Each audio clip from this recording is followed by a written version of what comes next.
So here we are with the Santa ladder light. This thing is so cute. It's really easy to put up. I'm gonna tilt this up so you can see. So see, it just hooks. We have it hooked onto our plant hanger right there. Just hooks right there and just goes right up. No problem at all. And then Santa himself straps to the light. So this is on the inside of my porch. I'm also gonna show you what it looks like from the outside.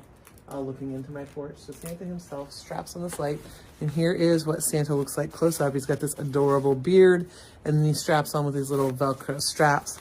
This is like ripstop nylon that he's made out of with a little plastic face. He's cute.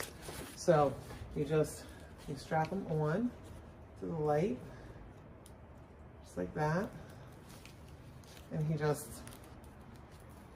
hangs out there like he's climbing up the ladder. So he's cute. He's really cute that way.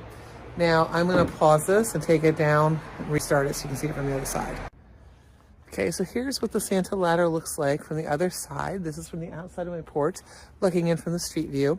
And you can see the little Santa up there and how sparkly and pretty the lights are. So these lights are really, really beautiful.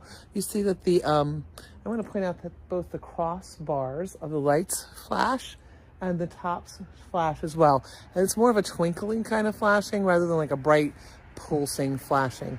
It's a very pretty decoration, very easy to put up, and super, super cute. I'm excited to have this out this holiday season.